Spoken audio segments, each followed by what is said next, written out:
Ladies and gentlemen, boys and girls, listeners and friends on LinkedIn, we are back recording. It's a virtual studio today, and I am joined by a very special guest. He is a one-time, two-time, now three-time appearances on the Foyne Jones Show. Paul Crowe, it's your hat trick, Paul. So there you go. For people that are watching, we've got a hat trick ball making its way to you. I may have nicked that idea off an old. I may have nicked that off an old football show, Soccer AM. But you deserve a hat trick ball. You've been on the Foyne Jones show before, and you also did a cameo role in the world famous Lockdown Diaries. Crikey. We're gonna talk about the Ripple story, where you are now. We're gonna talk about your fundraising. We're gonna talk about the new position of the brand on LinkedIn and how you and the wider business are having fun. And more importantly, we're gonna give examples of resilience and help inspire people inside and outside of our industry. And we're gonna wrap all that up in about half hour's conversation, Paul. Sounds fun, doesn't it? It sounds brilliant, Peter. It's lovely to see you again. Thank you. Last time you sent me a football like that, I've forgotten how rubbish I was at my keepy-ups, by the way. I used to pride myself on getting over 100. Yeah. Oh, mate. Do you remember? We had some fun. We had some fun back in the day, in those early days, Paul. You know, when the world was a different place. We were pre-pandemic, and I always talk about the journey of this show, my podcast, and it became kind of turning something which I was passionate about, football, business, personalities, into a conversation which is wider than just in the boardroom, wider than just in the pub, wider than just over breakfast, wider than just in a meeting. You were a big part of my first series. Callum Church, talented young guy, and we travelled across the Bath, and we set ourselves up in your beautiful Bath showroom, and we didn't really know what we was doing. We were just going to have a conversation, record it, set it up, and go away and turn it into a podcast. And that was season 1. I'm now on season 7, 130 odd episodes now, I think, and great to have someone like yourself who's well known in the industry back on the show. So, what's been happening, Paul, since we last spoke? There's been lots going on with Ripples, but exciting times recently with new showrooms and new people joining the business. It's from the outside looking in, it looks exciting times. Yeah, it is, Peter. And first, it's generally great to be back on the show. I always listen to it, and I love the injection of personality that comes across very naturally from you. So well done for putting it together again. And shall I put this football down? Shall I put the football down? Because I've got a feeling I'm going to be playing with it the whole time. Let me put it down. You can stand there and balance it on your head. Do what you want with it, Peter. Do some keep me ups. Yeah, you've mentioned it, Peter, in the Lockdown Diaries. You know, we chatted over lockdown several times, and none of us knew what tomorrow was going to bring, let alone the following year. And what it brought for us, which we weren't aware of back in those days, was everybody changed their attitude. Whoever you were, what you did, all these new words came out, didn't they? Hybrid working, reevaluate your life, etc., etc. And some people did well out of it, and obviously some people didn't. But what we noticed is that we had more franchise inquiries than the franchise sector normally did. That surprised us a little, but surprised our colleagues in the franchise industry more. And we had a lot of people who primarily were saying to us, we've reached a junction where we want to take control of our lives. We know what we know. We like what we like. We want to partner with someone who's got strengths that we don't have, and we've got strengths we'd like to bring to that partnership. And we took it step by step. And if we fast forward, we were successful in opening 6 showrooms in about 18 months. And I have to be honest, it was never our intention to do so. It was never a plan to put a number on the wall or to say where they needed to be. Wrongly or rightly, we've never really been like that. What we said is that if we meet somebody who sits opposite the desk that excites us and makes us feel like they want to be part of what we do and the way that we do it, and we just can't wait to get working with them, then we'll do our best to make it work if things can be aligned. And as it turned out, we managed to align it with these 6 partners, and it was the busiest 18 months we've ever had, is the truth, because we've never done anything like it before. And but I wouldn't change it. I wouldn't change who we've chosen to work with or how it's gone. We've learned a lot. So it's drastically changed us, Peter, for the better. We've got new ideas, new enthusiasm, new people, obviously, with new industry knowledge that they brought in, not just from the bathroom industry. It's meant that we can, in anticipation of growth, strengthen our own team. It's given us a bit of credibility with the suppliers who already knew us well, but could see that we were doing what we've been saying we would do for many years. And we're extremely busy. We're working really, really hard because we've created a lot of work for ourselves, quite simply. But as I said, no regrets. It's a fantastic story, because I remember talking to you in lockdown, like you said, and they were some quite, no one knew to turn left, to turn right, and we didn't really know what the future would play out with, and there was a lot of conversations around holding your nerve, trust in yourself, believe in yourself, and that takes you into the resilience that I've been talking about, because the KBB industry itself is in an interesting time, because I speak to lots of different businesses, business owners, retailers, manufacturers, and depending on who you talk to, you could be, we're about static on the previous year, we're slightly behind on the previous year, we're 20% down on the previous year, and there'll be lots of different reasons for that. It'll be cost of living, it will be the election, it will be the challenges in the Middle East, it'll be the challenges in Ukraine. They're all different political pressures, but what I've noticed is that there are certain brands and businesses that are continually doing what they say they're going to do. They're putting a positive message out there, and they're trusting themselves to get more things right than more things wrong. That thing you said to me, Paul, and I go back to it a long time. When you become part of the Ripples family, it's a lifestyle. It's so much more than a business. It consumes everything you do.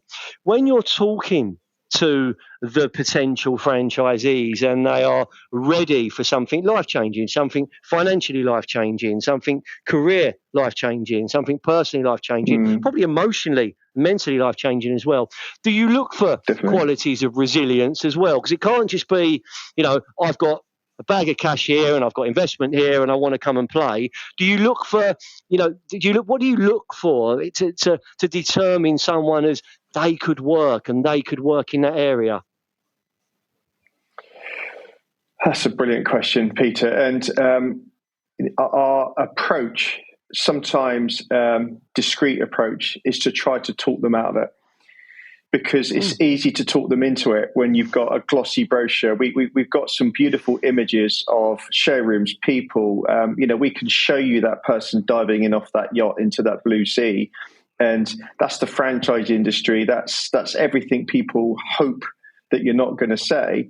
But we've got all of that. And actually, we've created all of that, and it's all authentic stuff. But the reality is it's bloody hard work. And we know that not everybody is capable. People have technical skills, sales skills, they have personalities, they have a mixture of different qualities. But are they prepared truly for that punch in the face that they're going to get? They can't be.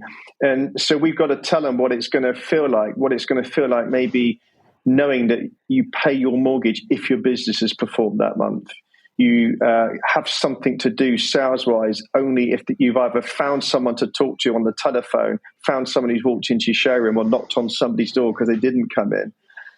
And the reality is, in those first meetings, understandably, people are going to say, yeah, I get all of that. And of course they do. They know what they're taking on in that regard. But we have to know that we've said it. And we also have to send them away and say, this is on you now to go away and research us and to talk to people who do the job, visit them, ask them anything that you want, and ask yourself if you truly want to go through what they've gone through and whether you feel like it's you. And if you do feel like it's you, come back and talk to us. And it works well because obviously people don't come back. It might not be because of those conversations. It might be because they've thought about it. It might be because they don't feel that they've got the funds, can't persuade a partner. We may never know the reason. But there's a lot that do come back, to be fair. And they come back because when they do talk to our fellow franchisees, they tell them the truth because they've been there. You know, they want to show transparency and almost say to them, "Are you good enough for us?" And it's helpful. It's not a great recruitment strategy, but it is what it is. You know, we're not here to try and sell a franchise. People think that we do because we stick PowerPoint on a big TV and the room looks nice. You can't sell anybody a franchise. People have got to want that franchise for what it means to them, not it would mean to us.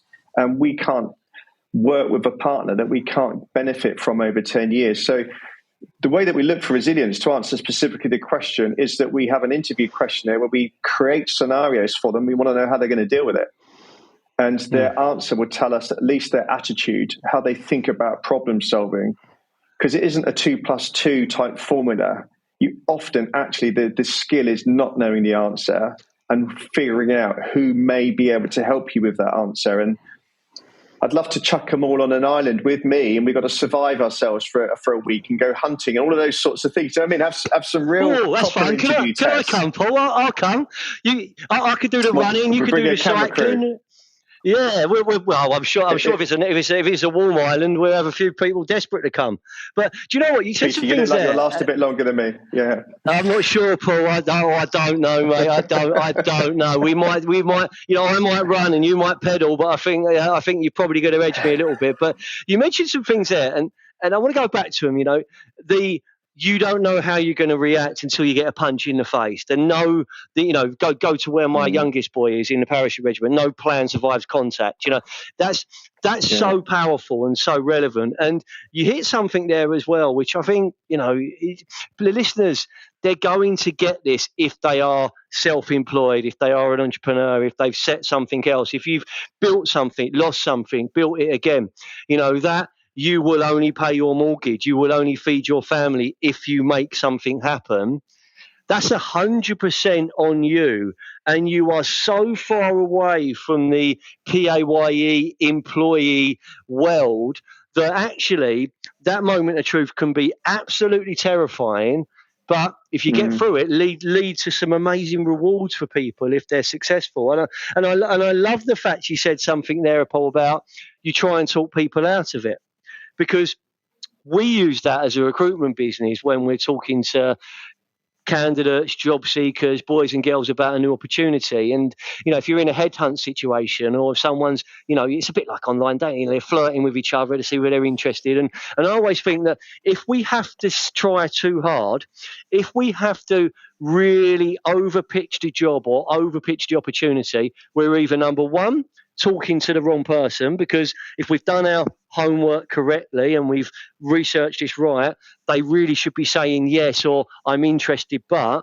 And actually, if you're trying to work too hard to get someone interested, they're the wrong people, because actually they're more likely to change their mind. They're more likely to not turn up. They're more likely to accept a counteroffer.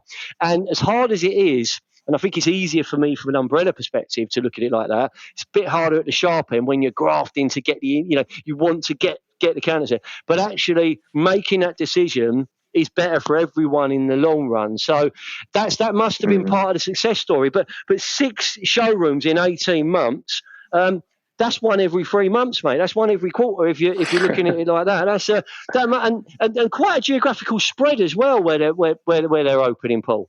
Must have kept you more than busy. Well, I mean, I've got to know Truro. I've got to know new parts of the world, Peter, and they're all lovely parts of the world, aren't they? And they're all quite away from my home. So there's been a lot of early starts and those sorts of things. But I don't regret a mile of it. You know, the reception that you get when you go down to meet the teams down there and the people there. So it's good news for Ripples. I mean, we've fundamentally seen more people walk into our organisation than we did the year before. And it's because of our ability to actually have a showroom where there's interest in our brand. And we can now measure that. You know, we know that we didn't get anybody into a Truro showroom 2 years ago. We never had one.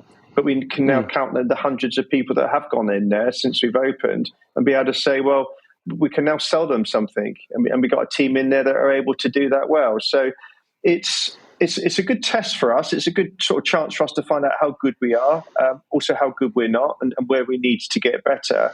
And it's our way of thinking, really. We focus on what we don't do well. We focus on what we don't know.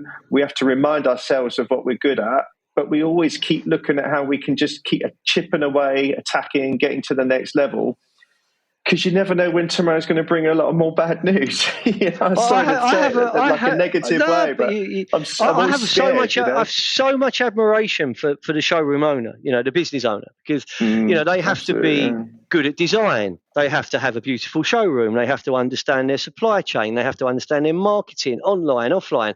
They have to be good at recruitment. They have to be good at managing people. They have to be good at there's so many different aspects, and not one human being can be a world champion or Olympic champion at all of those areas. So focusing on your strengths, and I see that so much where you see, a certain showroom is really good at that area and they're playing catch up here, but they're learning there, and that's what fascinates me is how people do figure things out and how they do start to penetrate their market, start to dominate in some areas, but to be on, I always think for a new showroom, to be on people's radar, that they're interested in what you offer, they want to talk to you, they want to see what you can do for them. That's the starting point for anyone, isn't it? You could, it's not as simple as if you build it, they will come. You may get the initial interest, but turning that round, that's a challenge for them all. And it's great to see the new showrooms open. And another thing I noticed, Paul, we were speaking to it before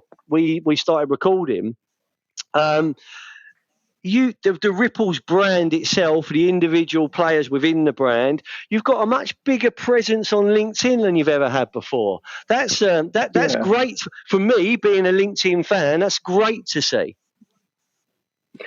Yeah, Peter, it's been deliberate, and we feel late to the party. And sort of, we've joked about it, you and I, in the past, because you were the first I felt that I knew that was using LinkedIn to promote yourself as well as your team and then your services, and you packaged the three together. And I felt that we were missing an opportunity, and I went on a course one day to learn how to do it. I felt I needed to understand what I'm doing wrong or what I could do right, and I did okay with it, but it certainly served us well. But as a company, we weren't doing it. And I think back then, to be fair, companies weren't on LinkedIn per se. Individuals of companies were. But then there started to be a trend where companies started to recognize that there's actually more people using LinkedIn than there are on Instagram in this country. So why not try to actually get some values and opportunities about your brand and your company and people promoted? So we've got some, we call it our crown jewels, and they are our, if you like, the marketing areas that we most feel we need to penetrate and improve upon, and areas that we think are going to make the biggest difference to our business. And we added LinkedIn to it. And we were able to do that because we expanded the marketing team, and we wanted to attack the opportunities that we knew would be there for us, or certainly believed would be there for us. And LinkedIn became a natural progression, because we put out content every single day on the channel somewhere, sometimes 5 or 6 times a day, and it's well thought through, it's planned, it's sometimes spontaneous, it's certainly very well coordinated, because there's a weekly meeting with goodness knows what, the colored charts everywhere, what content is going to be used and how can we use it to suit that channel, that medium, that format. And trust me, I've got some good people doing that internally that are well advised by experts externally. And with LinkedIn, we had a lot of experience because we weren't the first to be doing it. We had that opportunity to watch it. And we've been trying to get our franchisees to, in effect, come out of their shells, because they've got some wonderful personalities and stories to tell. They're not entirely convinced people want to hear about it at the moment. So we're nurturing them through that, and we're starting to see a difference. Absolutely no evidence whatsoever that it's been good for business, but it has to be good for business. When I meet people now that I've never met before, they know more about not just Paul Crowe and about Ripples, but the company's values. You do a lot for charity, you guys. I notice you do the following. I notice that you do a lot of the sustainability things now. So they want to lean the presentation maybe towards that. I really like that, because it's evidence that those things are at least being read, watched, and understood. And it's also evidence that people understand us for who we truly are, which is a good group of people that are doing their best. And I think LinkedIn's an amazing channel, and I'd encourage anybody, whoever they are, whatever they do, find a few people, observe how they are operating on it, follow them, engage, join a few groups, think about how you're coming across. I would call it, if you go to a friend's party, you can muck about and get away with it because it's like going to a Facebook party. You can be yourself because it's relatively private. If you go to LinkedIn, it's a bit like having a party with work colleagues. You've got a little bit of thinking to do about how far you're going to go, but you can still have a drink, be yourself and talk and show your human side, but just be aware of who's listening. And I believe LinkedIn it's a really, really good way of building your business networks. And I don't understand why people don't do it.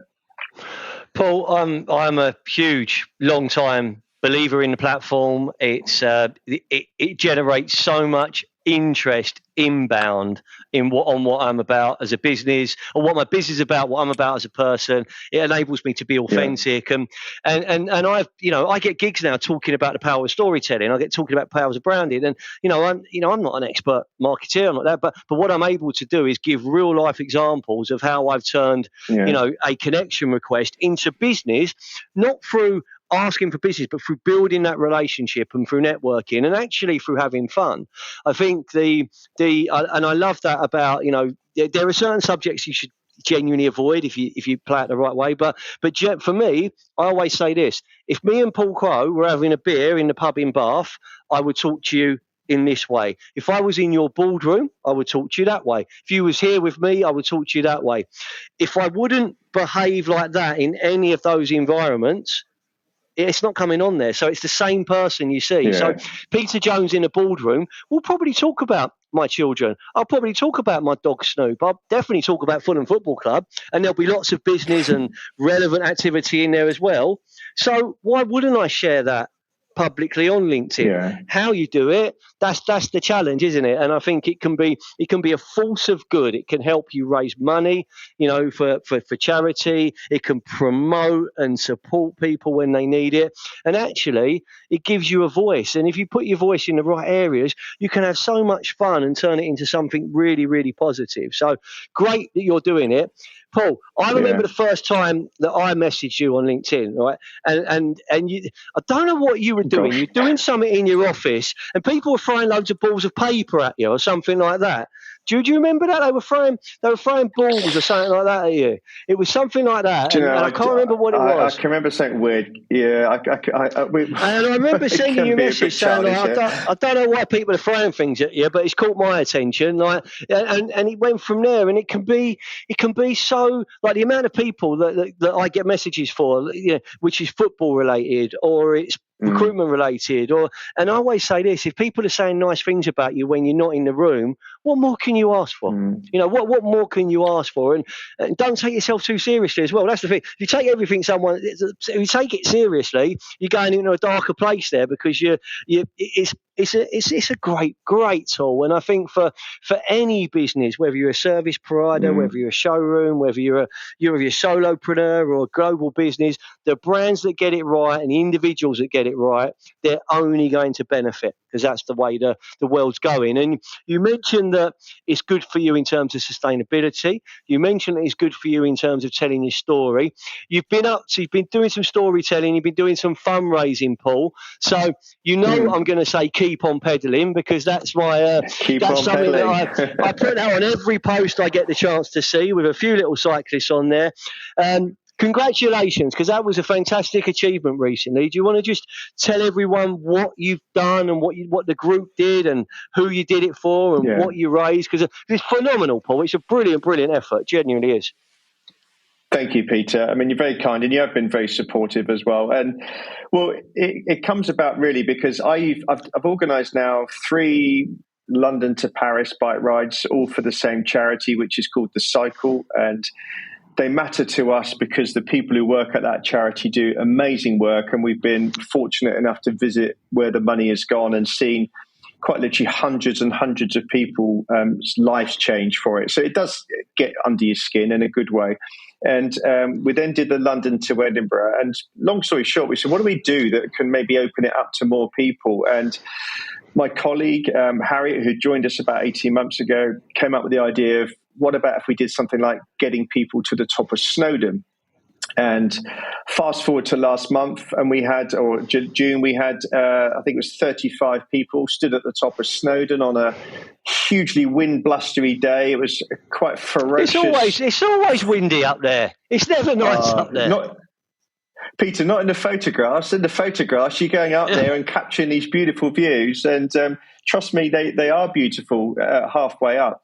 And we was really pleased and delighted to have raised 20,000. And by coincidence, I'd agreed to, with the very friends that have always helped me do these bike rides, I'd agreed that I would ride from my home near Bath to the Mediterranean, because I just wondered what it would be like, is the truth. And I knew it'd be sunny, and I thought it might be a bit sunnier than riding to John O'Groats.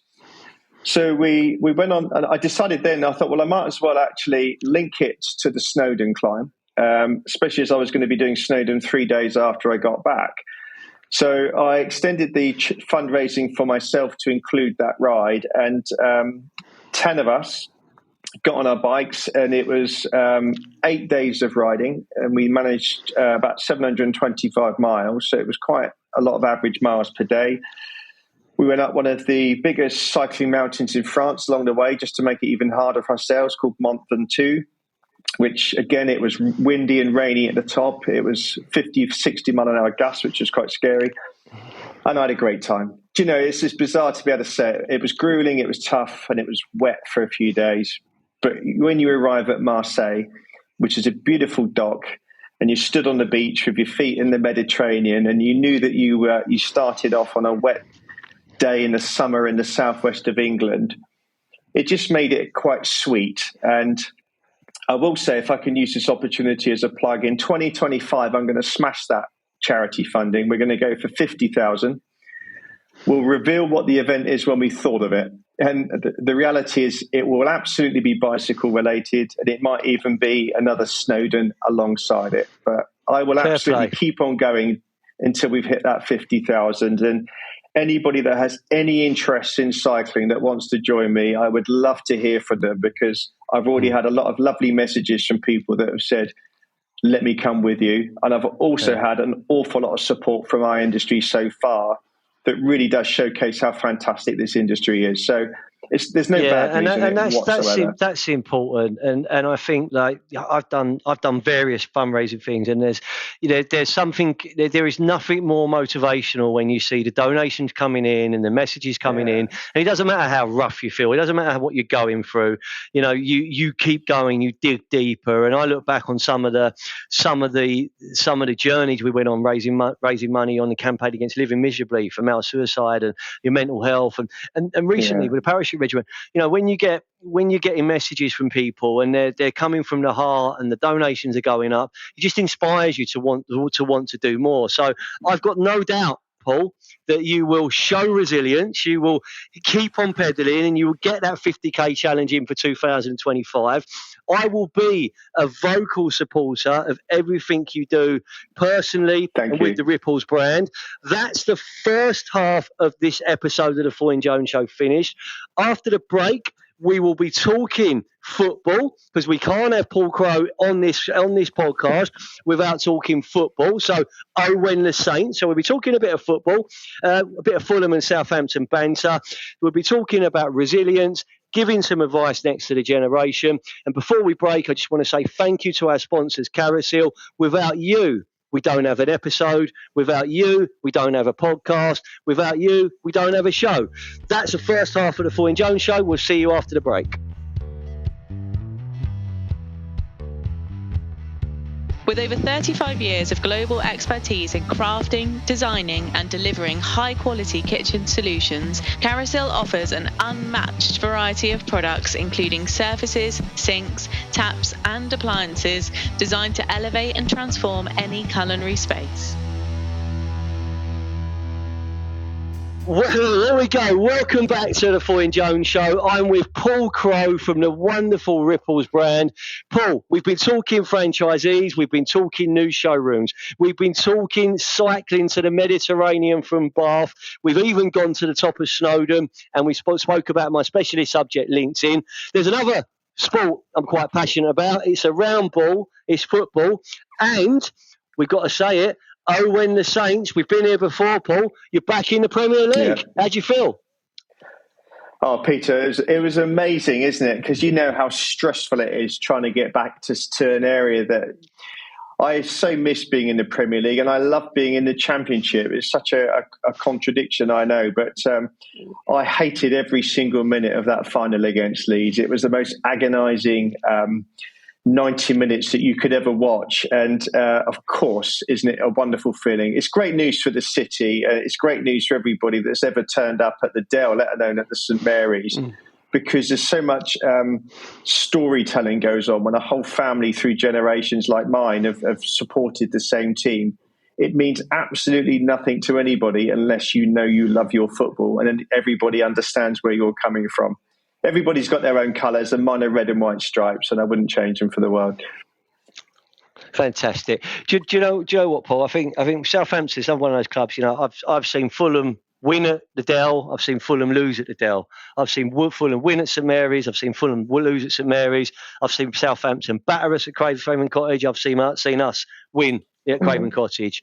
Southampton are a good football club with good fans. And that playoff final, I was talking to a client of mine, a builders merchant client, who's also a Saints fan. And I said, it really reminded me of 2018 when Fulham were at Wembley against Aston Villa, because the whole world presumed that Aston Villa were just going to turn up and we'd roll over.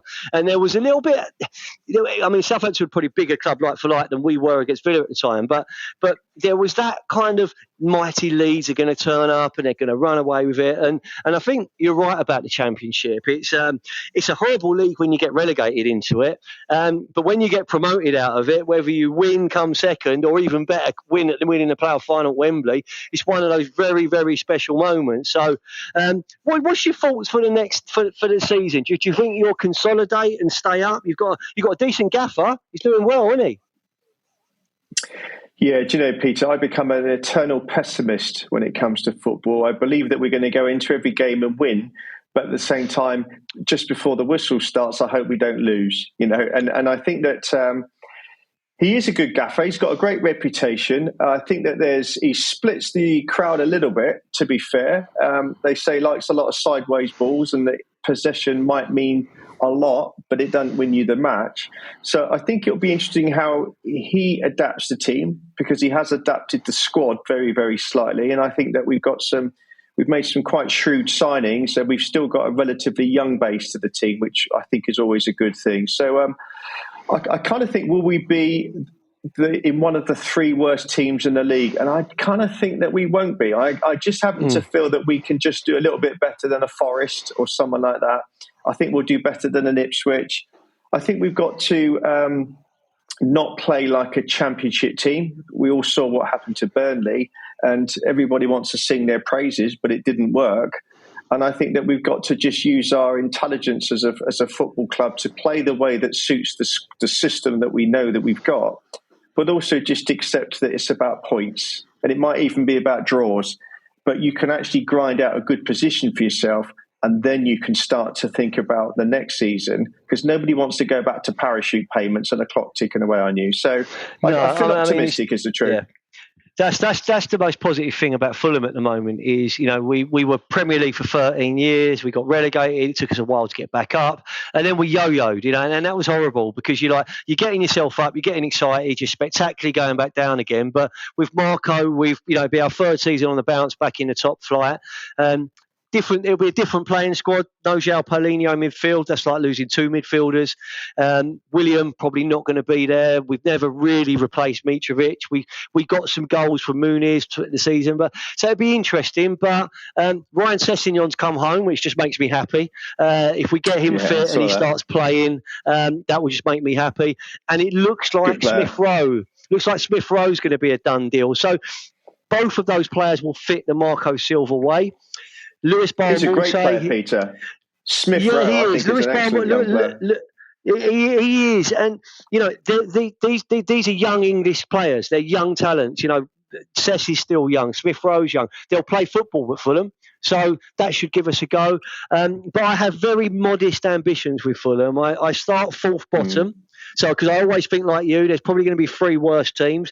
There are teams we should beat. There are teams we can beat. And every now and then we can put in a performance that you just don't see coming. But then it becomes real. Fixture list is out. First game of the season, we're Friday night away at Old Trafford. There you go. Well, welcome back to the Premier League. That's there's a couple of games after that, and you think, all right, we've got Leicester, all right, we've got Ipswich. We might, you never know, but you just don't know what happens until it begins. But exciting for all fans, like I got an email today. The tickets for Old Trafford are going on sale to season ticket holders, and you're just starting to get that. We're post Euros. I know the Olympics are on, but you're starting to get that buzz now about your team. It's your team, it's your club, and that's so much part of what you are. So, Mr. Crowe, I know that just before Christmas, Southampton are making the trip up the M3 to Craven Cottage. If you want to make the trip along the M4, let me know, because there will be a warm welcome for you and a guest at Craven Cottage, all right?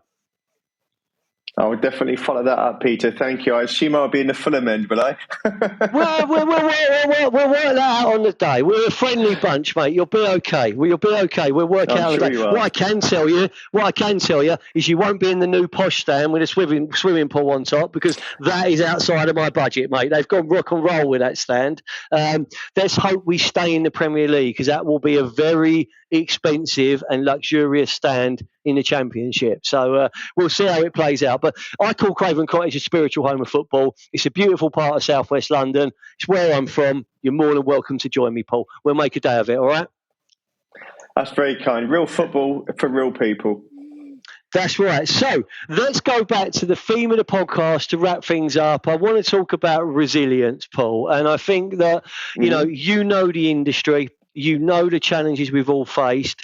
Where do you see the market right now? What have retailers got to think about? What have manufacturers got to think about? What have our employees, the stars of the future, got to think about? Where do we need to show resilience to keep moving forward with ourselves personally and professionally? What's your thoughts on that, Paul? And there's no right or wrong answer. I'm just putting it out there to get your take on it.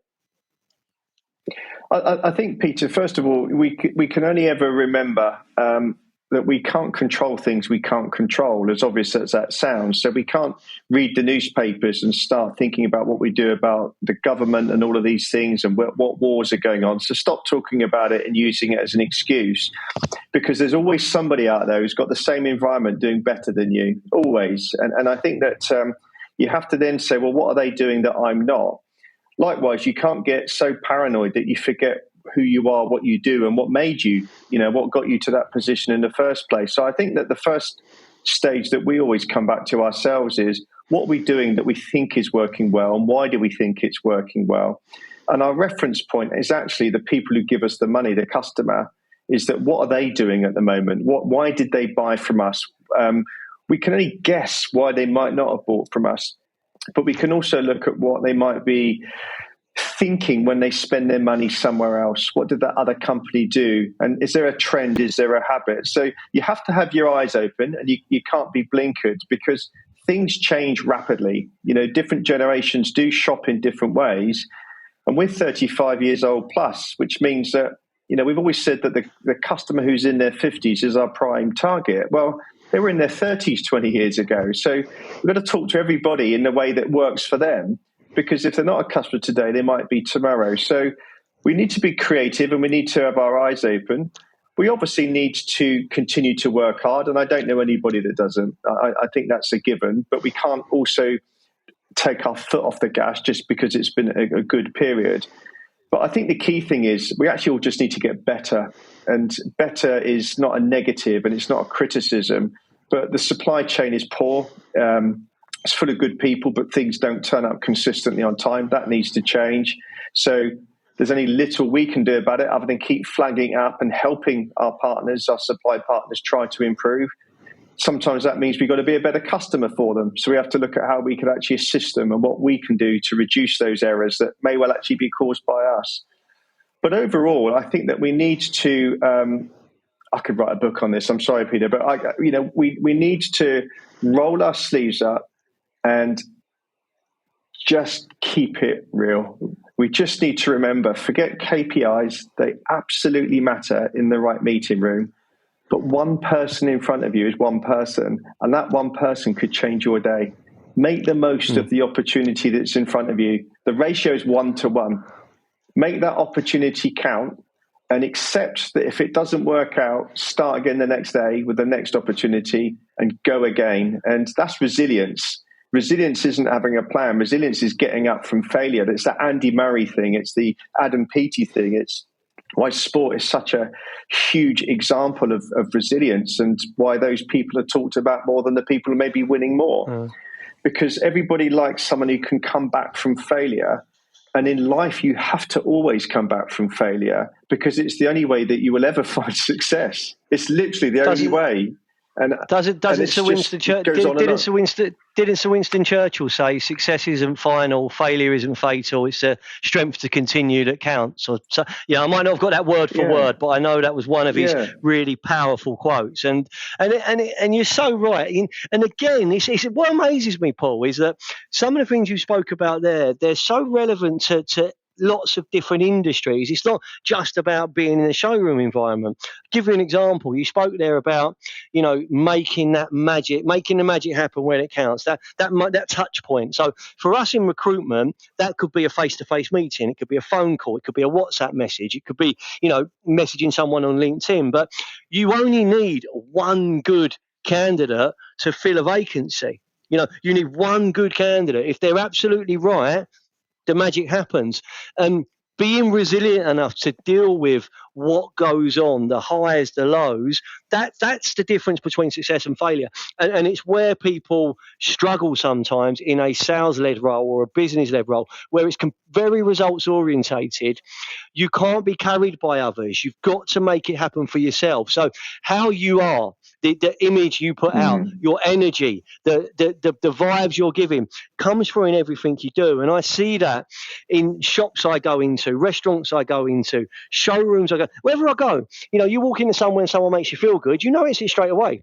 Someone smiles, they give you good eye contact. I got taught years ago, smile when you're on the phone. The other person on the other line knows you're smiling. And there's so much truth in that, but also being kind, being respectful, understanding that everyone's got challenges makes such a difference. But resilience, rolling your sleeves up and getting stuck in, they're great words of advice, Paul, to be honest. That was I'm going to use that. I'm going to get Charlie to get that clip and use that as a real example of just simple, common sense advice that transcends any industry. So thanks for that, Mr. Crowe. That was pretty powerful, mate. You're welcome, Peter. I'm an avid watcher of The West Wing, and I'll paraphrase it because my colleagues get absolutely driven insane by me quoting The West Wing. And there's a great scene in there where, long story short, they quote another person, an author. And that quotation is, why is it that a few people can change the world? And the answer is because they always have done. And I think that we're not trying to change the world. All we're trying to do is change the outcome for our day or for the person stood in front of us. And we can achieve great things if we actually, first of all, believe it. Another Winston Churchill thing: say it, believe it, and then work out how you're going to make it happen. And if it doesn't happen, get up and do it again. Yeah. That's resilience. Paul, do you know, and do you know the big thing there as well? Focus on what you control. That's really important. How you react to certain situations.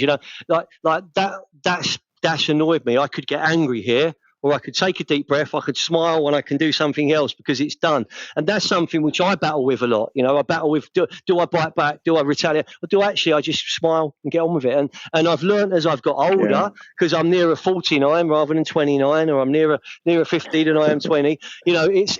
At 49, I look at it now and I can make much more balanced decisions, which the younger me would have probably been looking for confrontation. And that's interesting, Paul, because you said about, could we be a better customer? Every business is going to have supply chain problems. Every business is going to have logistical problems. Every business is going to have on-time in full challenges. But how you approach them, that's very good advice, because you can being a better customer isn't about not wanting good service, but it's about how you communicate that and how you're treating people, isn't it? Help me, help you, Peter. It's the age-old line, isn't it? How can you help me, help you? Well, I'll tell you how you can help me help you, Paul. You can promise me that when you get your 50K challenge and you know what you're doing, because I know it's all up in the air at the moment, we'll get you back on this podcast and we will talk about it. I'm going to make sure that everyone knows how passionate I remain about the Ripples brand. We've been blessed over the years to have worked with you on certain projects, and I've found every single person I've spoken to and my team has spoken to be respectful, humble, and they've treated me and us how we'd like to be treated ourselves. That's from the very first day I walked into the showroom in Bath and you showed me the nice tray with a nice tea, and this is how we're going to treat people, because it's about doing the right things, and that stays with us. So it's been brilliant to get you on. The hat-trick ball, I tell you, I'm going to have that hat-trick ball waiting for when you come to Craven Cottage. How about that, Mr. Crowe? I tell you what, Peter, you hang on to it, and we'll have a little game of headers at some point in your office as well. We will do, mate. Paul, listen, thank you so much. Just don't bring a camera. Thank you so much for being part of the show. Genuinely, I think it's been a brilliant episode because we've spoken about our passions, we've spoken about the KBB industry, and we've given some really powerful examples of resilience. To just finish things off, Paul, just to wrap the episode up for me, what advice would you give to people that are joining the KBB industry for the first time, or coming into the KBB industry from another sector, or just looking to develop their career for the greater good and to go to better things? What advice would you give them? What should they be thinking about? Wow, that's $1 million question, Peter. I think I would say fundamentally, don't feel like you're having to make a decision that you stick to. You might not like the first company that you work for. You might not like the products you're associated with. You might not get on even with some of the customers and the way that they work. And don't let that be a reflection of the industry. You have to find a match. You have to find something that clicks with you, whether it be the culture of the company, the culture of the customers that you work with. And there's plenty of choice. It's a really varied industry full of lots of different opportunities and characters. There's good and there's bad, and there's good and there's bad even in the good places. But change. Don't be afraid of change. Don't worry about changes on your CV. I don't have an issue with people changing jobs. I have an issue with people stuck in jobs they don't like or stuck in jobs that they can't perform in. And I want someone working for me that actually says, this is why I want to work here. I know the sort of thing that I can offer a company like this. So I would say just be prepared to just experiment. It's the same advice I would give my son. Try every job in the world if you want to. Find something where your heart truly is. Then you will figure it out, I promise. And that's what he's done. It took him a while, but he's absolutely doing it. So I have to give the same advice to anybody else that I would give my own son. Mr. Crowe, that is a fantastic way to end episode 8 of season 7 of the Foyne Jones Show. Thanks again to our sponsors, Carousel. I'm going to change the mood slightly, and I just want to, because we're recording this just a few days after the horrific events in Southport. I've been in tears. I've been shocked to the core.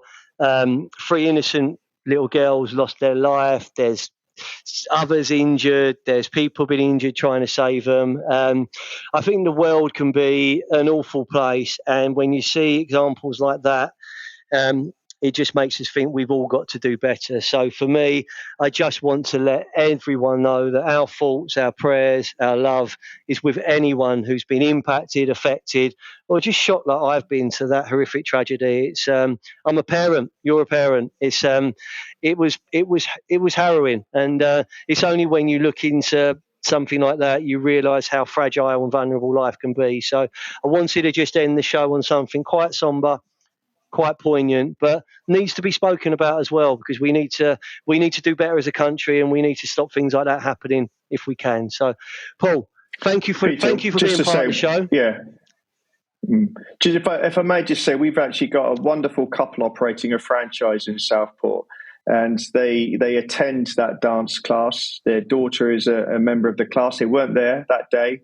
They know the dance teacher that was injured. They know 2 of the children that were injured, and fortunately not fatally. And of course that they're shocked. So we really did feel that one very closely, and we obviously contacted them straight away, concerned about their own welfare, and they've said that the whole town which is a wonderful place actually. We've got to know it as best as we can. The whole place is coming together, and I think that, like all of these situations, it's been said by others, you have to look at what happens after the event and how people come together to help people, and that's the inspiring aspect of this horrible story. And our franchisees have been part of that story because they're part of that community. And these things obviously just should not happen, and we must all, whatever our religion, just pray to make sure that doesn't happen again. Paul, that's a powerful, poignant and emotional way to end the episode. Thank you for sharing that. Our thoughts are with everyone affected. Thank you for listening. We'll see you next time on the Foyne Jones Show, when we're going to keep talking resilience. We're going to keep inspiring our industry. And you never know, depending on who the guest is, we may get a bit more football banter. Thank you, Paul. That was powerful. We'll see you in the next episode.